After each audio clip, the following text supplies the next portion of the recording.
नीति में उतरने का ऐलान कर हुआ है। प्रियंका गांधी देश से दूर हैं, लेकिन बीते 3 दिनों से राजनीति सिर्फ उन्हीं के नाम पर हो रही है। बिहार सरकार में बीजेपी कोटे से एक मंत्री ने तो प्रियंका गांधी पर निजी छीटाकाशी भी कर दी है। क्या प्रियंका गांधी के राजनीति में आने की बौखलाहट है? क्या अखिलेश यादव भी 2019 में पीएम पद की रेस में शामिल हो गए हैं? पंजाब में शादी वाले दिन दुल्हन को किडनैप करने वाले कौन हैं? बीजेपी के सांसद को हार्ट अटैक क्यों आ जाता? ऐसी हर अहम खबरें के नहले पे सटीक विश्लेषण का दहला आपको दिखाएंगे। तो शुरू करते हैं नहले पे दहला इस वक्त की टॉप 25 खबरों के साथ।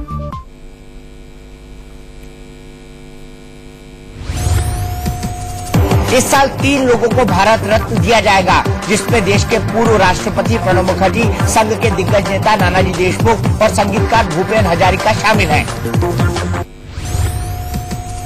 गणतंत्र दिवस की पूर्व संध्या पर राष्ट्रपति रामनाथ कोविंद ने देश को संबोधित किया। कहा, विविधता हमारी सबसे बड़ी ताकत, संसाधनों पर सबका हक। भुवनेश्वर से कांग्रेस अध्यक्ष राहुल गांधी का बड़ा हमला। कहा, भ्रष्ट चौकीदार के हाथ में है ओडिशा का रिमोट कंट्रोल। प्रियंका गांधी को पार्टी में शामिल करने को लेकर पंजाब के सीएम कैप्टन अमरिंदर सिंह ने बड़ा बयान दिया। कहा, यूपी ही नहीं चंडीगढ़ में भी लोकसभा की सभी सीटें जीतेंगे। महाराष्ट्र में शिवसेना के साथ बातचीत अंतिम दौर में पहुंच गई है। बीजेपी अध्यक्ष अमित शाह शिवसेना प्रमुख उद्धव ठाकरे से जल्द मीटिंग करेंगे। पश्चिम बंगाल में ममता सरकार को घेरने के लिए बीजेपी ने नई रणनीति बनाई है। यूपी के सीएम योगी आदित्यनाथ 3 और 4 फरवरी को पश्चिम बंगाल में धुआंधार प्रचार करेंगे। पीएनबी घोटाले के मास्टरमाइंड नीरव मोदी के रायगढ़ जिले के अलीबाग में बने बंगले को गिराने की कार्रवाई शुरू कर दी गई है। अयोध्या जमीन विवाद पर सुनवाई के लिए नई बेंच गठित की गई है। जस्टिस यू ललित की जगह अब जस्टिस अब्दुल नजीर नई बेंच में शामिल होंगे। सीएम योगी ने नोएडा में मेट्रो की एक्वा लाइन का उद्घाटन किया। खुद भी मेट्रो का किया सफर। नोएडा को ग्रेटर नोएडा से जोड़ेगी एक्वा लाइन। यूपी के हापुड़ में एनआईए की छापेमारी लगातार जारी है। संदिग्ध गतिविधियों को लेकर टीम ने चौथी बार छापेमारी की है। गाजियाबाद में राजनगर एक्सटेंशन से एलिवेटेड रोड पर अलग नजारा देखने को मिला। गणतंत्र दिवस के मौके पर सभी पोल को तिरंगे की रोशनी से सजाया गया है। मुंबई के पास समंदर में डूबी नौका अमरज्योत में सवार 7 मछुआरों को कोस्ट गार्ड ने बचा लिया है। खराब मौसम की वजह से नाव डूब गई थी। दिल्ली पुलिस ने जैश के 2 आतंकियों को गिरफ्तार किया है। इनके निशाने पर इंडिया गेट समेत 5 टारगेट थे। गणतंत्र दिवस को लेकर पूरे देश में हाई अलर्ट जारी है। भोपाल समेत कई राज्यों में रेलवे स्टेशन पर जबरदस्त चेकिंग की जा रही है। दक्षिण कश्मीर के अनंतनाग में आतंकियों ने पुलिस पोस्ट पर हैंड ग्रेनेड फेंका है, जिसमें एक पुलिसकर्मी घायल हो गया है। गणतंत्र दिवस से पहले नक्सलियों ने छत्तीसगढ़ के धमतरी में धमके भरे पर्चे फेंककर दहशत फैलाने की कोशिश की है। गुड़गांव बिल्डिंग हादसे में मौत का आंकड़ा 9 तक पहुंच गया है। एसडीआरएफ की टीम मलबा हटाने में जुटी है। पंजाब के मुक्तसर से शादी के दिन दुल्हन किडनैप हुई है। 6 हथियारबंद बदमाशों पर आरोप है। जांच में पुलिस जुटी है। यूपी के बुलंदशहर में लंबे ट्रक को मोड़ने की कोशिश में ट्रक सड़क के बीचों बीच फंस गया, जिससे NH91 पर लंबा जाम लग गया। महाराष्ट्र के नासिक से तेंदुए के हमले की तस्वीर सामने आई है। भीड़भाड़ वाले इलाके में घुसे तेंदुए ने 3 लोगों को घायल कर दिया। गुजरात के अमरेली में सड़कों पर शेरों के झुंड का वीडियो वायरल हो रहा है। हालांकि वन विभाग ने वीडियो की जांच के आदेश दे दिए हैं। कोटा के रहने वाले छात्र शादाब हुसैन चार्टर्ड अकाउंटेंट की परीक्षा में टॉप किए हैं। शादाब हुसैन के पिता पेशे से टेलर हैं। जबलपुर की 2 बेटियां स्वाति चौहान और प्रीति ठाकुर ने गरीबी को मात देकर सिविल जज की परीक्षा पास कर ली है। मैसेडोनिया का नाम बदलने को लेकर ग्रीस की राजधानी एथेंस में विरोध प्रदर्शन जारी है। प्रदर्शनकारियों पर काबू पाने के लिए आंसू गैस के गोले छोड़े गए। भारत न्यूजीलैंड के बीच दूसरा वनडे कल। रोहित शर्मा के हाथ में होगी टीम की कमान। ओवल के मैदान में पहुंचने पर टीम इंडिया का अनोखा स्वागत। बाला साहब ठाकरे की जिंदगी पर आधारित फिल्म ठाकरे और कंगना रनौत की film Manikarnika the queen of Jhansi release हो गई है।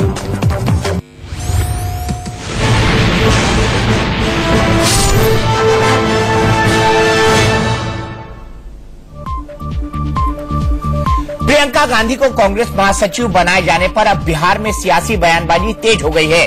नीतीश सरकार में मंत्री और बीजेपी नेता विनोद नारायण झा ने प्रियंका को लेकर विवादित बयान दिया है। विनोद नारायण झा ने कहा है कि प्रियंका बहुत सुंदर है, लेकिन सुंदरता से वोट नहीं मिलता। कांग्रेस भारी गलतफहमी में जी रही है। सुंदर चेहरों के आधार पर इस देश के लोगों से वोट नहीं लिया जा सकता है, और यदि वो ऐसा सोचते हैं प्रियंका गांधी बहुत सुंदर है इसलिए वो राजनीति में आ गई तो सारा सीट जीत जाएंगे, इसलिए वो मुगालते में हैं। सुना आपने, यह है नीतीश सरकार में कैबिनेट मंत्री और बिहार बीजेपी के सीनियर नेता विनोद नारायण झा। ऐसे नेताओं को शर्म आनी चाहिए जिन्हें एक महिला की काबिलियत नहीं बल्कि उनका खूबसूरत चेहरा नजर आता है।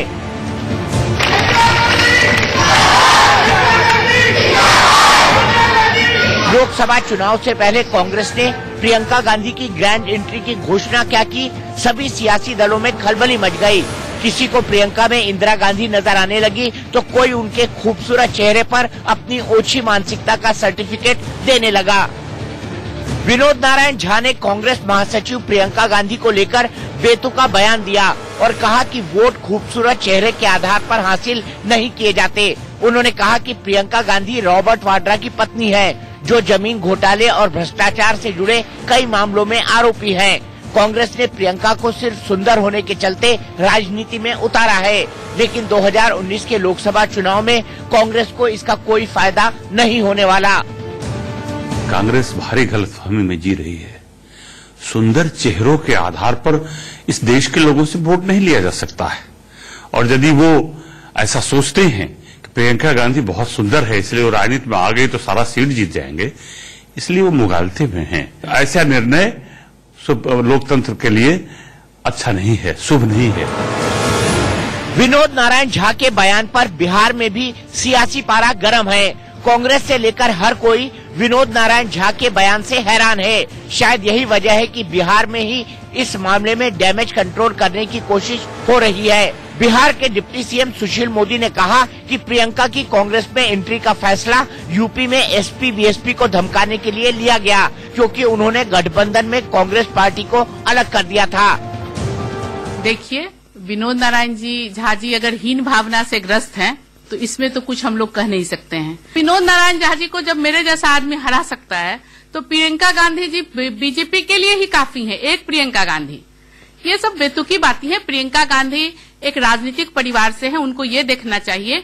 प्रियंका गांधी एक कर्मठ महिला है, उनको ये देखना चाहिए। प्रियंका गांधी एक समाज सेवी है, उनको ये देखना चाहिए। विनोद नारायण झा जी अपनी कम से कम, पूरी बीजेपी की तो छोड़ दीजिए, अपनी कम से कम तुलना प्रियंका गांधी से नहीं करें। प्रियंका गांधी इतना गुण होने के बावजूद अगर भगवान ने उन्हें खूबसूरत और स्मार्ट बनाया है, तो इसमें प्रियंका गांधी जी के लिए और प्लस पॉइंट है। प्रियंका गांधी आई और कांग्रेस सभी सीटों में चुनाव लड़ती है, तो इसका फायदा तो बीजेपी को मिलेगा। तो इसलिए ये बीजेपी के खिलाफ में नहीं, ये कहीं न कहीं सपा बसपा।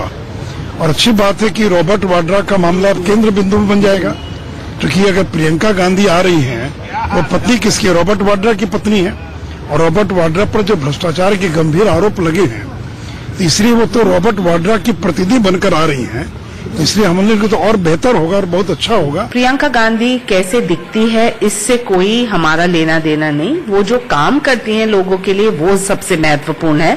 तो हम इस बयान का खंडन करते हैं, क्योंकि कोई भी रिमार्क व्यक्तिगत रूप पे कोई भी महिला नेता के प्रति हम इससे सहमत नहीं। उधर लोकसभा स्पीकर सुमित्रा महाजन के प्रियंका गांधी की सियासी एंट्री के मुद्दे पर दिए बयान पर हंगामा मचा है। कांग्रेस ने सुमित्रा महाजन को ऐसे बयानों से बचने की सलाह दी है। राहुल जी ने एक प्रकार से ये एक्सेप्ट किया कि राजनीति करना मेरे अकेले के बस की बात नहीं है, ये उनकी समझ में आ गया। ये भी मेरे लिए बहुत बड़ी बात की, ये समझ आ गई उनमें कि मैं नहीं कर सकता हूँ, और इसलिए उन्होंने प्रियंका जी को मदद के लिए लिया। मैं उनसे विनती करता हूँ और उनका आदर भी करता हूँ कि स्पीकर होकर पॉलिटिक्स की बात नहीं करना चाहिए, क्योंकि वो भी क्रिटिसिज्म के अंदर फिर आता है, फिर उनके ऊपर भी क्रिटिसिज्म हो जाएगा। तो इसलिए ये बेटर है कि वो ऐसे बयानों से दूर रखे। प्रियंका को लेकर बेचैनी हर तरफ है, वो इसलिए भी क्योंकि अभी तक किसी को मालूम नहीं है कि प्रियंका की एंट्री से सियासत में क्या फर्क दिखेगा। कांग्रेस अध्यक्ष राहुल गांधी ने 2019 चुनाव से पहले प्रियंका गांधी पर दांव खेला तो खुशी की झलक बीजेपी की सहयोगी शिवसेना के चेहरे पर भी दिखाई देने लगी। शिवसेना ने अपने मुखपत्र सामना में प्रियंका की तारीफ करते हुए कांग्रेस के लिए उन्हें ट्रम्प कार्ड बताया है।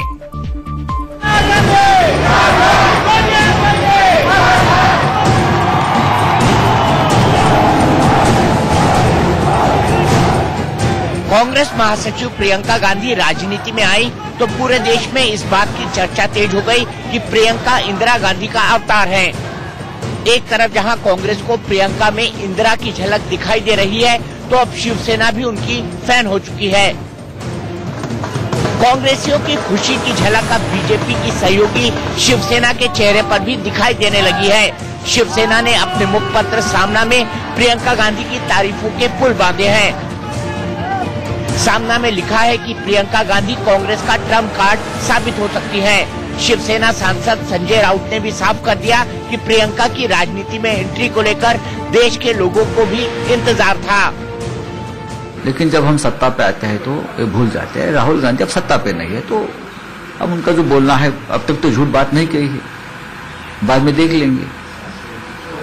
बात रही प्रियंका की, देखिए प्रियंका की वो कांग्रेस पार्टी का मामला है। अपने पार्टी में किसको नेतृत्व देना है, किसको बढ़ावा देना है, किसको प्रचार में लाना है, तो कांग्रेस पार्टी का निर्णय है प्रियंका गांधी के बारे में। और जरूर मैं मानता हूं लोग इंतजार कर रहे थे प्रियंका कब राजनीति में आई, और उनको सही वक्त पर लाया है। कांग्रेस के लिए ट्रम्प कार्ड है। वहीं लंबे समय से बीजेपी और शिवसेना के बीच खराब रिश्तों को लेकर बीजेपी की झुर्राहट शिवसेना पर साफ दिखाई दे रही है। एनसीपी कह रही है कि जिस तरीके से सामना के जरिए शिवसेना ने प्रियंका की तारीफ में कसीदे पड़े हैं, उससे साफ है कि शिवसेना बीजेपी को नीचा दिखाना चाहती है। एक तरफ ये दल सत्ता में भी रहना चाहता है और एक तरफ ये दल सत्ता के बाहर आकर के विरोधी दल का भी काम करना चाहता है।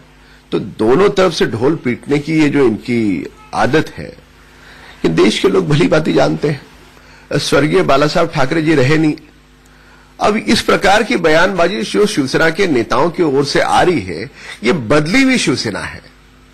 सामना में जिस तरह से प्रियंका गांधी के कसीदे पढ़े गए हैं, उनकी प्रशंसा की गई है, निश्चित रूप से शिवसेना भारतीय जनता पार्टी को नीचा दिखाना चाहती है।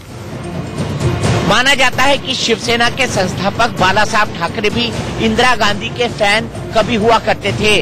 अब कांग्रेस में जमाना प्रियंका का आया है और शिवसेना कह रही है कि प्रियंका में इंदिरा की छवि है।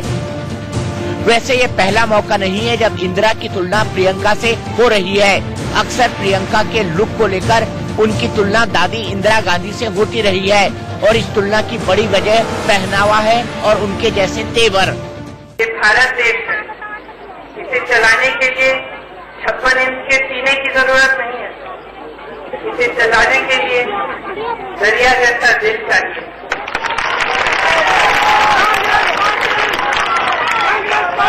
इसे चलाने के लिए सत्ता का क्रूर बल नहीं, एक नैतिक शक्ति चाहिए।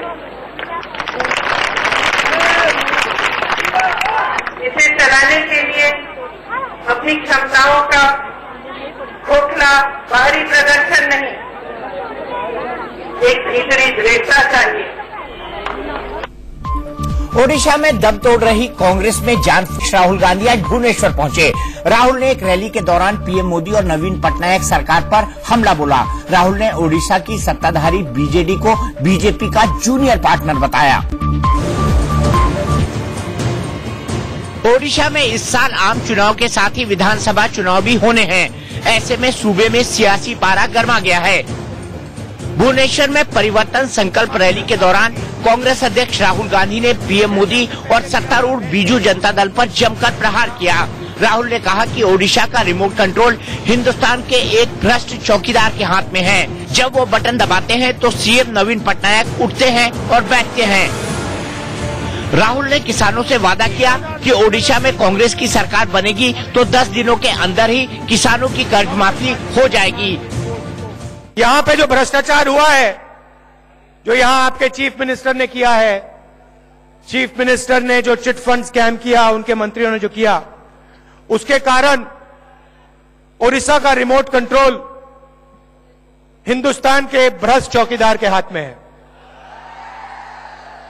जब वो बटन दबाते हैं नवीन पटनायक उठते हैं, जब वो बटन दबाते हैं नवीन पटनायक बैठ जाते हैं। जैसे ही यहां कांग्रेस पार्टी की सरकार आएगी उसके बाद आप 10 तक गिनना, 11 नहीं 10, 1 2 3 4 5 6 7 8 9 10 दिन के अंदर उड़ीसा के किसानों का कर्जा माफ करके कांग्रेस पार्टी दे देगी। राहुल ने बुद्धिजीवियों के सम्मेलन में देश के छोटे कारोबारियों का मुद्दा उठाया और मोदी सरकार को निशाने पर लिया। राहुल ने कहा, छोटे कारोबारी मुश्किल में हैं क्योंकि उनके पास अनिल अंबानी, नीरव मोदी और मेहुल चोकसी जैसे बैंकिंग नेक्सस नहीं है। मध्य प्रदेश, राजस्थान और छत्तीसगढ़, 3 राज्यों में कांग्रेस को मिली जीत के टॉनिक का असर ओडिशा में बीजेपी और बीजेडी के सामने फीका दिखाई दे रहा है क्योंकि कांग्रेस सूबे में सबसे बुरे दौर से गुजर रही है। आलम यह है कि पिछले 1 महीने के अंदर कई दिग्गज नेताओं ने कांग्रेस का हाथ छोड़कर बीजेडी का दामन थाम लिया है। इस साल की शुरुआत में 1-2 नहीं बल्कि कई दिग्गज नेता और उनके समर्थक हाथ का साथ छोड़ चुके हैं। ऐसे में कांग्रेस को भारी नुकसान उठाना पड़ रहा है, जिससे कभी दूसरे नंबर की कांग्रेस पार्टी अब तीसरे नंबर पर आ गई है। 2019 लोकसभा चुनाव में अब महज कुछ ही समय बचा है और लगातार बड़े नेताओं का इस तरह पार्टी से मुंह मोड़ना कांग्रेस अध्यक्ष राहुल गांधी को चिंता में डाल रहा है। ऐसे में कांग्रेस का जनाधार बढ़ना तो दूर, लगातार गिरता जा रहा है। जनाधार को बढ़ाने और पार्टी नेताओं की नाराजगी को कम करने के लिए हाईकमान ने निरंजन पटनायक को जिम्मेदारी सौंपी है, लेकिन इसका भी कुछ फायदा नहीं हुआ और ये सिलसिला बदस्तूर जारी है। हालांकि देर से ही सही, राहुल गांधी ने ओडिशा दौरे से कांग्रेस नेताओं को एक उम्मीद की किरण दी है। ओडिशा प्रदेश कांग्रेस अध्यक्ष निरंजन पटनायक और उनके बेटे नवज्योति पटनायक पर धोखाधड़ी और 65 करोड़ हड़पने का आरोप लगा है। दिल्ली के साकेत कोर्ट में मामला दर्ज है। आरोप एक निवेशक ने लगाया है, जिसके बाद राहुल गांधी के ओडिशा दौरे से पहले बीजेपी ने इस मुद्दे को जोर शोर से उठाया। केंद्रीय मंत्री धर्मेंद्र प्रधान ने कांग्रेस पर हमला बोलते हुए कहा कि राहुल गांधी खुद जमानत पर हैं। अब ओडिशा के कांग्रेस अध्यक्ष को लेकर धोखाधड़ी का मामला सामने आया है, इस पर राहुल को जवाब देना चाहिए। जिस पार्टी की संस्कृति है धोखाधड़ी करना, भ्रष्टाचार करना, वो इन दिनों में बड़ी बड़ी बात कर रहे हैं। जो अखबारों में आई है, जो मीडिया में आई है, उड़ीसा प्रदेश की कांग्रेस इकाई की अध्यक्ष की नाम पे, उनकी सुपुत्र के नाम पे, उनकी एक तथाकथित फर्जी कंपनियों के नाम पे कोर्ट कचहरी तक मामला गया है। पुलिस उनको नोटिस दिया है। इसके बारे में माननीय राहुल गांधी जी को जवाब देना पड़ेगा। इनकी जो पाखंड है, जो पार्टी की नेता खुद बेल में है, जिस पार्टी की प्रदेश इकाई की अध्यक्ष को धोखाधड़ी मामले में नोटिस होती है, उन्हीं को जनता को उत्तर देना पड़ेगा। अब बात उत्तर प्रदेश की। समाजवादी पार्टी के अध्यक्ष अखिलेश यादव इस बार यूपी की कन्नौज सीट से लोकसभा चुनाव लड़ सकते हैं। बीएसपी से गठबंधन के बाद अखिलेश यादव ने पीएम पद पर अपनी पसंद नहीं बताई है, सिर्फ इतना कहा है कि अगला पीएम यूपी से ही होगा। अब समाजवादी पार्टी के कार्यकर्ताओं ने अखिलेश को भी पीएम पद की रेस में उतार दिया है। लखनऊ में अखिलेश को लेकर पोस्टर लगाए गए हैं, जिनमें उन्हें पीएम पद का दावेदार बताया गया है। लोकसभा चुनाव से पहले ही पीएम पद की दावेदारी को लेकर झगड़ा शुरू होता नजर आ रहा है। यूपी में पीएम की उम्मीदवारी को लेकर पोस्टर वॉर जारी है। लखनऊ में समाजवादी पार्टी के मुखिया अखिलेश यादव को प्रधानमंत्री का दावेदार प्रोजेक्ट किया गया है। लखनऊ के चौक चौराहों पर जगह जगह अखिलेश के समर्थन में पोस्टर लगे हैं। इस पोस्टर में अखिलेश की तस्वीर के साथ लिखा है कि देश को नया प्रधानमंत्री चाहिए। इसके अलावा पोस्टर में मुलायम सिंह यादव की भी तस्वीर दिखाई दे रही है। बताया जा रहा है कि लखनऊ में कई जगह पर ऐसे होर्डिंग अनुराग यादव ने लगवाए हैं जो श्रावस्ती से लोकसभा टिकट के दावेदारों में शामिल हैं। लोकसभा चुनाव जैसे जैसे नजदीक आ रहे हैं वैसे वैसे ही राजनीति भी तेज होती जा रही है, पोस्टर वॉर भी तेज होता चला जा रहा है। लोग अपने समर्थन में पोस्टर्स भी लगाने शुरू कर दिए। मैं आपको एक पोस्टर दिखाना चाहूंगा जिसमें पूर्व मुख्यमंत्री अखिलेश यादव को यहाँ पर प्रधानमंत्री के रूप में दिखाया गया है। समाजवादी पार्टी के समर्थक के रूप में ये दिखाया गया है, जिसमें ये लिखा है, देश में प्रदेश में विश्वास से अखिलेश में चाहिए देश को नया प्रधानमंत्री। हालांकि खुद अखिलेश यादव इस बात को कह चुके हैं कि वो बसपा प्रमुख मायावती के लिए प्रधानमंत्री बनने के लिए समर्थन करते हैं, लेकिन उनके समर्थक जो हैं वो यहाँ पर प्रधानमंत्री बनने को लेकर के पोस्टर लगा रहे हैं। यूपी में समाजवादी पार्टी और बीएसपी के गठबंधन के ऐलान के साथ ही विपक्ष की ओर से पीएम के लिए चेहरा कौन सा होगा, इसको लेकर पूछे गए सवाल पर अखिलेश यादव साफ साफ जवाब देने से बचते रहे, लेकिन ये साफ जरूर कर दिया कि वो अगला पीएम यूपी से ही चाहते हैं। मायावती जी को आप प्रधानमंत्री के रूप में सपोर्ट करेंगे? आपको पता है कि मैं किसको सपोर्ट करूंगा और मैंने पहले भी कहा और आज फिर कहता हूं कि उत्तर प्रदेश ने हमेशा प्रधानमंत्री दिया है और हमें खुशी होगी कि उत्तर प्रदेश से फिर एक प्रधानमंत्री बने। नया साल आया, हमने आपने सबने खुशी मनाई, एक दूसरे को बधाई दी। सोचो कभी ये बदलाव आया और देश में नया प्रधानमंत्री आ जाए तो कितनी खुशी होगी हमें और आपको मिलकर के। उधर बीजेपी ने अखिलेश की पीएम दावेदारी वाले पोस्टर को लेकर एसपी बीएसपी गठबंधन पर तंज कसा है, जबकि समाजवादी पार्टी के नेता इशारों इशारों में अखिलेश को पीएम कैंडिडेट मान चुके हैं।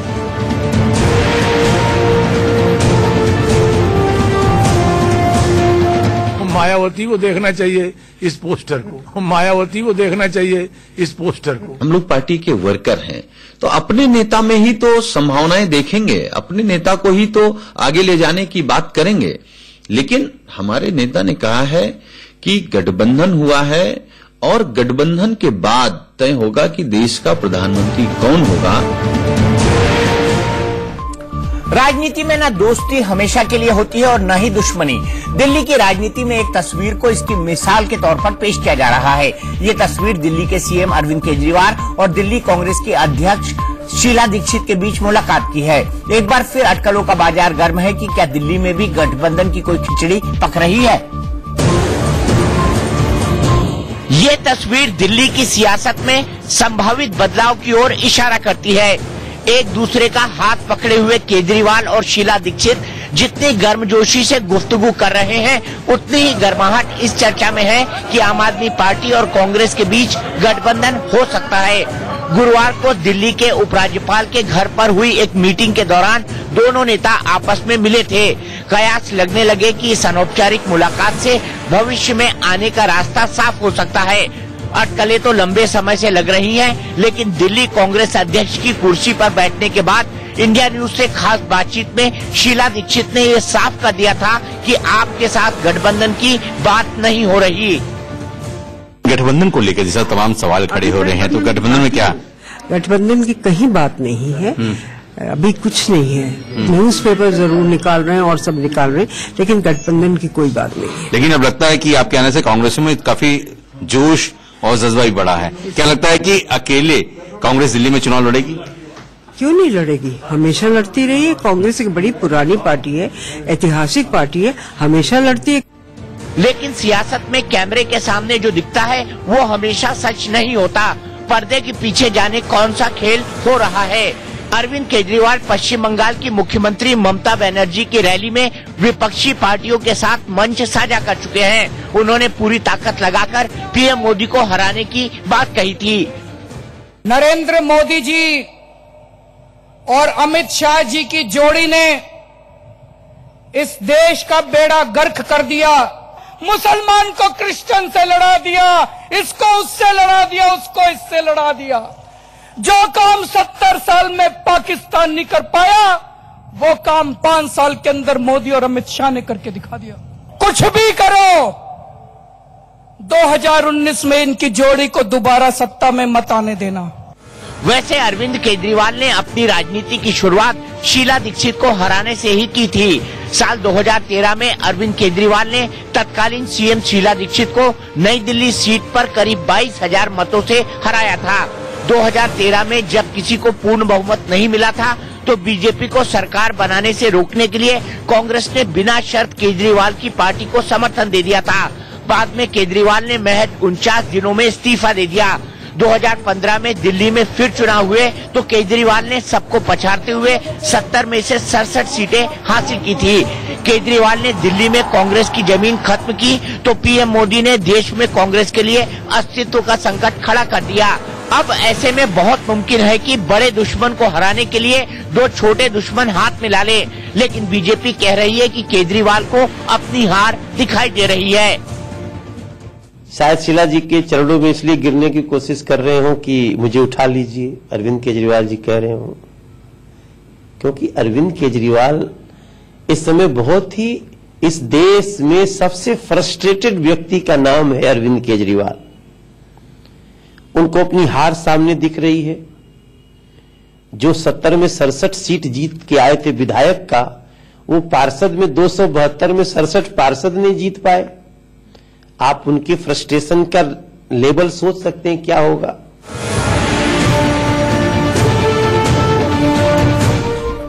राजनीति में अक्सर बड़ा खेल अटकलों से ही शुरू होता है। गुजरात से कांग्रेस विधायक अल्पेश ठाकोर को लेकर भी चर्चा तेज थी कि वो बीजेपी में जा सकते हैं। चर्चा इतनी तेजी से फैली कि अल्पेश ठाकोर को सफाई देनी पड़ी। उन्होंने कहा कि लोकल स्तर पर समस्या जरूर है, लेकिन उन्हें राहुल गांधी पर पूरा भरोसा है। गुजरात के सियासी गलियारों में कई दिन से ये अटकलें लगाई जा रही हैं कि राधनपुर से कांग्रेस विधायक अल्पेश ठाकुर कांग्रेस से जबरदस्त नाराज हैं और वो जल्दी हाथ का साथ छोड़कर कमल का दामन थाम सकते हैं। इन्हीं अटकलबाजियों पर अल्पेश ने सफाई दी है। अल्पेश ने बीजेपी में जाने की खबरों को अफवाह बताया। अल्पेश ने ये तो कहा कि उन्हें राहुल गांधी पर भरोसा है, लेकिन साथ ही ये संकेत भी दे दिए कि वो स्थानीय स्तर पर कांग्रेस की कार्यशैली से खुश नहीं है। मुझे मेरे भैया पे पूरा भरोसा है, राहुल जी पे पूरा भरोसा है। देखिए, स्थानीय लेवल पे कहीं ना कहीं इश्यूज हो सकते हैं, हमारे मनभेद हो सकते हैं और कार्यशैली को लेकर सवाल भी हो सकते हैं, पर राहुल जी पे जो भरोसा है उस भरोसा अभी कायम है। और इस तरह की बातें जो लोग फैला रहे हैं तो जवाब तो उन्हीं के पास होगा। दरअसल अल्पेश ठाकुर कुछ दिनों से एकता रैली के तहत अलग अलग इलाकों का दौरा कर रहे हैं। इसी रैली के दौरान वो बीजेपी नेता शंकर चौधरी से मिले थे। उसी मुलाकात के बाद से कयास लगाए जा रहे हैं। दिलचस्प बात ये भी है कि अपने विधायक की रैली से कांग्रेस ने दूरी बनाकर रखी है। कांग्रेस का एक भी नेता इस रैली में नजर नहीं आया। अल्पेश ने कहा है कि वो हक की आवाज उठा रहे हैं, इसलिए उनका साथ दिया जाना चाहिए। मैं अपना काम करता रहता हूँ, जो आते हैं उनको सम्मान से वेलकम करता हूँ, नहीं आते तो उनसे कुछ रंजिश नहीं है। मुझे पता है कि मुझे अकेले को करना है या मुझे मेरे लोगों के लिए लड़ना है, तो मैं अपनी जिम्मेदारी समझ के काम कर रहा हूँ। और अगर गरीबों की आवाज को, पिछड़ों की आवाज को, बेरोजगारों, किसानों की आवाज के लिए मैं लड़ रहा हूँ, उसमें सबको समर्थन करना चाहिए। जो लोग नहीं करते हैं तो ऐसी राजनीति का क्या मतलब है? देखिए, राजनीति का मतलब क्या है? राजनीति लोकतंत्र लोगों से चलती है, लोगों द्वारा चलती हुई राजनीति, लोगों के लिए चलती हुई राजनीति लोग देखना चाहते हैं। लोकसभा चुनाव में अब मुश्किल से 50 दिन का वक्त बचा है। बीजेपी सत्ता में वापसी के लिए एड़ी चोटी का जोर लगा रही है। चुनाव की तैयारियों के लिए बीजेपी अध्यक्ष अमित शाह ने आज बीजेपी नेताओं के साथ मिलकर रणनीति बनाई। साथ ही एनडीए के सहयोगियों के साथ सीट शेयरिंग के फॉर्मूले पर भी चर्चा हुई। बड़ी बात ये भी है कि अब शिवसेना से रिश्ते सुधारने के लिए खुद अमित शाह मोर्चा संभालेंगे। बीजेपी और शिवसेना की रिश्तों में तल्खी इस कदर है कि मानो किसी भी पल गठबंधन टूटने का औपचारिक ऐलान हो जाए। बीजेपी के साथ मिलकर सरकार चलाने वाली शिवसेना लगभग हर मुद्दे पर बीजेपी और पीएम मोदी को निशाने पर लेती है। इन्हीं तानों से तंग आकर पिछले दिनों बीजेपी अध्यक्ष अमित शाह ने कार्यकर्ताओं से कह दिया था कि अकेले चुनाव लड़ने की तैयारी रखें। लेकिन अब लगता है कि बीजेपी शिवसेना को एक मौका देने के पक्ष में है। बीजेपी अध्यक्ष अमित शाह ने आज महाराष्ट्र की प्रभारी महासचिव सरोज पांडे और बिहार के प्रभारी महासचिव भूपेंद्र यादव के साथ दिल्ली में मुलाकात की। सूत्रों के मुताबिक ये रणनीति बनाई गई कि अमित शाह खुद शिवसेना अध्यक्ष उद्धव ठाकरे से बात करें। दोनों पार्टियों के रिश्ते इतने नाजुक दौर में हैं कि शाह अब खुद ही रिश्ते बेहतर करने की कोशिश करेंगे। महाराष्ट्र में शिवसेना के साथ बातचीत अंतिम दौर में है, लेकिन बीजेपी अपनी चुनावी तैयारियों में कोई कमी नहीं आने देगी। फिलहाल महाराष्ट्र की 48 लोकसभा सीटों में से 46 पर बीजेपी चुनावी तैयारियों में जुटी है। फरवरी में अमित शाह और पीएम मोदी महाराष्ट्र में अपना चुनावी दौरा भी शुरू कर देंगे। बीजेपी अध्यक्ष अमित शाह ने बीजेपी के राष्ट्रीय महामंत्रियों के साथ भी चुनावी रणनीति पर चर्चा की।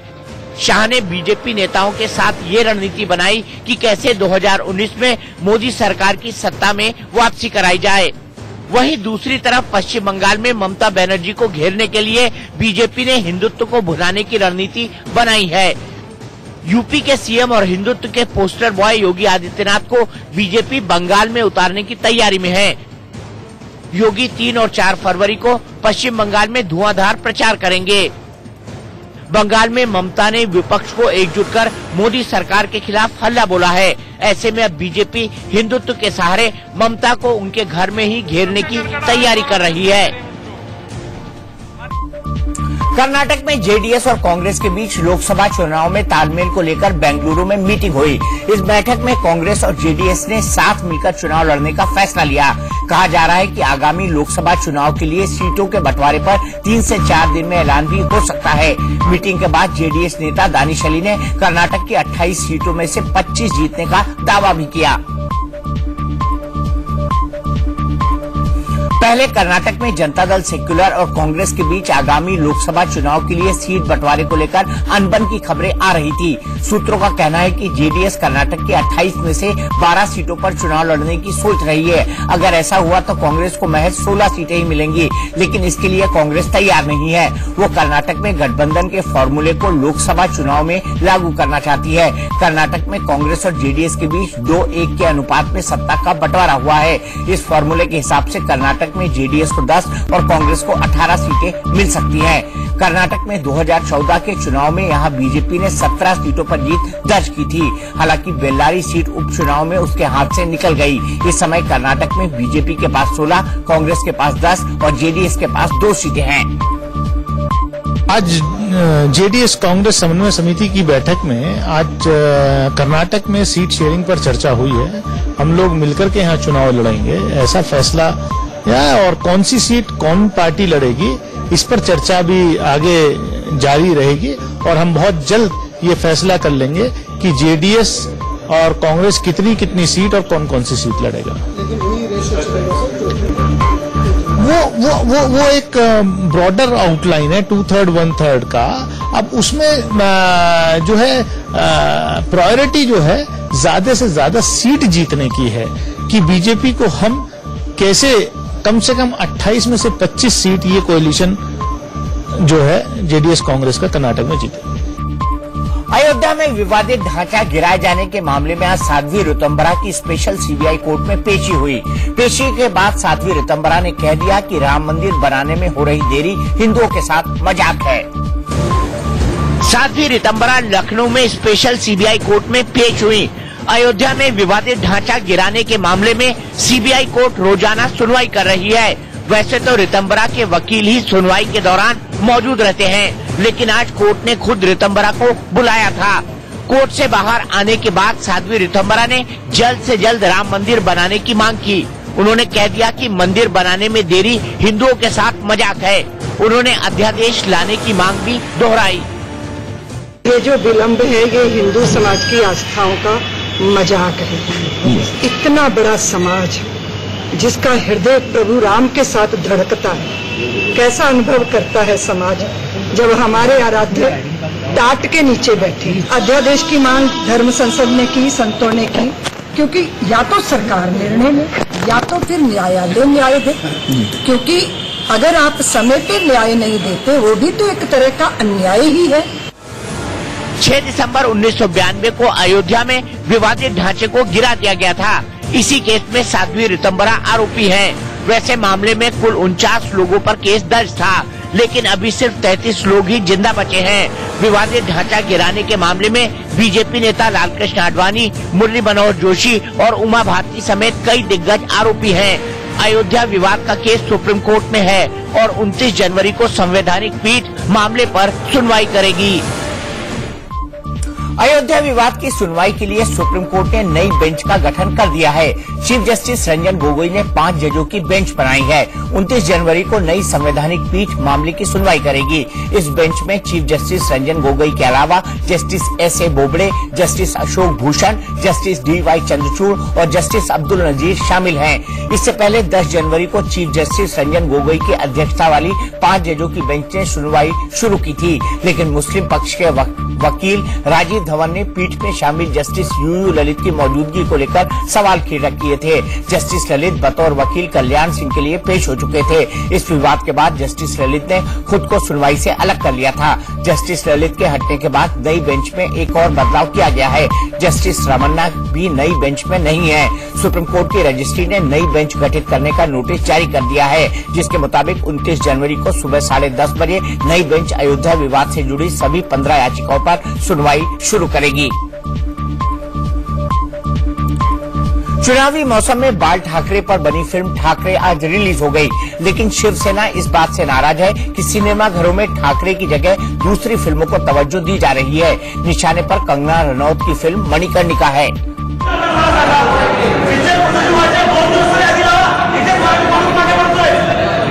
मराठी में शिवसैनिक क्या बोल रहे हैं ये आप समझ ही गए होंगे।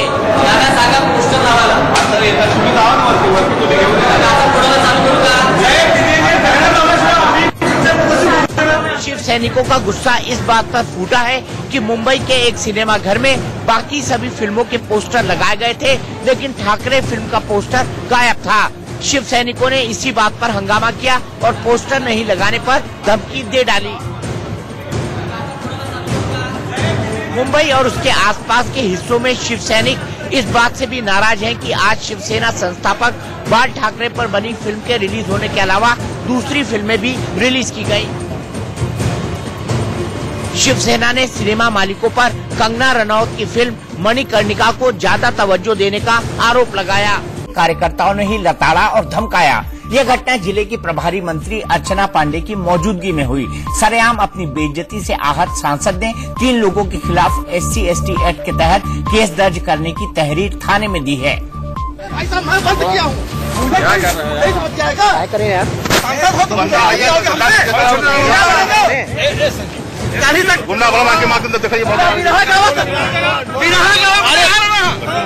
टिकट ले लेना बड़का नहीं करिए बुला के हम गाली नहीं दिया नहीं बोले हम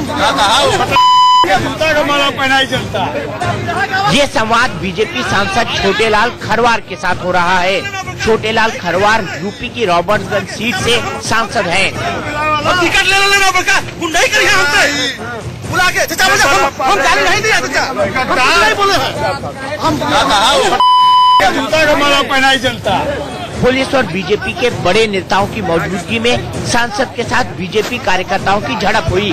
सांसद पर भड़के बीजेपी कार्यकर्ताओं को बड़ी मुश्किल से शांत किया गया, लेकिन मामला शांत नहीं हुआ। सांसद छोटेलाल खरवार ने रॉबर्ट्सगंज कोतवाली में लिखित शिकायत दर्ज कराई है, जिसमें 3 लोगों को नामजद करते हुए कुल 7 लोगों के खिलाफ SC/ST एक्ट में केस दर्ज करने की मांग की गई है। सांसद का दावा है कि उनके साथ गाली गलौज उस वक्त हुई जब वो सोनभद्र में PWD डाक बंगले में जिले की प्रभारी मंत्री अर्चना पांडे के साथ मीटिंग करके बाहर निकल रहे थे। सांसद छोटेलाल ने शिकायत में लिखा है कि उनके साथ जो हुआ उससे उनके दिल को ठेस पहुंची। उनको हार्ट अटैक भी हो सकता था, उनकी जान भी जा सकती थी। हालांकि प्रभारी मंत्री अर्चना पांडे को लगता है कि ये मामूली घटना थी। कुछ नहीं हुआ, ये हमारा अपना परिवार है, परिवार में हम 4 लोग बैठते हैं। इस तरह की लड़ाई झगड़े होते रहे? कोई लड़ाई झगड़े नहीं, कोई लड़ाई झगड़ा नहीं। जिस तरह से लेकर अभद्र व्यवहार किया जाए, ये माननीय सांसद कोई अभद्र व्यवहार नहीं, कोई बात ही नहीं है, सब कुछ इस बात को लेकर ये हुआ है। हम आपसे जब कह रहे हैं, हम आपसे कह रहे हैं, कोई बात ही नहीं हुई। आपको बता दें कि छोटेलाल खरवार ने पिछले करीब 1.5 साल से यूपी के सीएम योगी आदित्यनाथ के खिलाफ मोर्चा भी खोल रखा है। उन्होंने योगी की शिकायत प्रधानमंत्री मोदी से भी की है। वो लगातार आरोप लगाते रहे हैं कि यूपी में उनकी पार्टी की सरकार बनने के बाद भी उनका उत्पीड़न हो रहा है, क्योंकि वो दलित हैं। टिकट ले लेना बड़का, गुंडाई करिए हमसे, बुला के चाचा हम गाली नहीं दिया चाचा, हम नहीं बोले हैं हम। पंजाब के मुक्तसर साहिब में हथियारबंद युवकों ने दिन दहाड़े एक लड़की को अगवा कर लिया। अगवा लड़की की आज ही शादी होने वाली थी।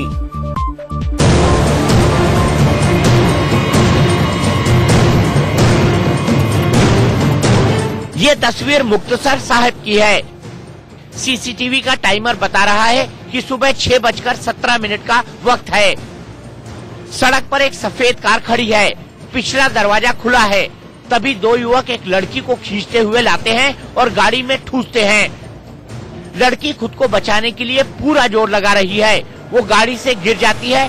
बड़ी मुश्किल से वो अपना पैर पहिए के नीचे आने से बचाती है। पीछे खड़ा युवक लड़की को दोबारा पकड़ लेता है। दूसरा युवक भी शॉल लपेटते हुए गाड़ी से नीचे उतरता है। अब दोनों के हाथों में पिस्तौल भी दिख रही है। दूसरे युवक ने लड़की पर पिस्तौल तान दी। कार रेंगते हुए आगे बढ़ रही है और दोनों युवक लड़की को सड़क पर घसीटते हुए कार की ओर ले जा रहे हैं। लड़की अपनी पूरी ताकत लगाकर खुद को बचाने की कोशिश कर रही है। आसपास बाइक से जाते लोग भी दिख रहे हैं, लेकिन कोई लड़की को बचाने की हिम्मत नहीं दिखा रहा। फिर दोनों युवक लड़की को टांगते हैं और कार की ओर बढ़ जाते हैं। सनसनीखेज अंदाज में जिस लड़की को अगवा किया गया वो पंजाब के फाजिलका की रहने वाली है। शुक्रवार को ही उसकी शादी थी। शादी के लिए तैयार होने वो ब्यूटी पार्लर गई थी। उसके साथ परिवार के लोग भी थे जो लड़की को ब्यूटी पार्लर में छोड़कर पास के बाजार में चले गए थे। ब्यूटी पार्लर से निकलते ही उसे हथियारबंद युवकों ने अगवा कर लिया। जहां लड़की को अगवा किया गया वहां एक और सीसीटीवी का फुटेज सामने आया है। इसमें वही कार खड़ी है जिसमें लड़की को अगवा किया गया। कार के पास 6 युवक नजर आ रहे हैं। पुलिस का दावा है कि हथियारबंद अपहरणकर्ताओं की पहचान कर ली गई है। पुलिस की 3 टीमें दबिश दे रही हैं। नहले पे दहला में आज के लिए इतना ही, लेकिन इंडिया न्यूज पर खबरों का सिलसिला लगातार जारी है।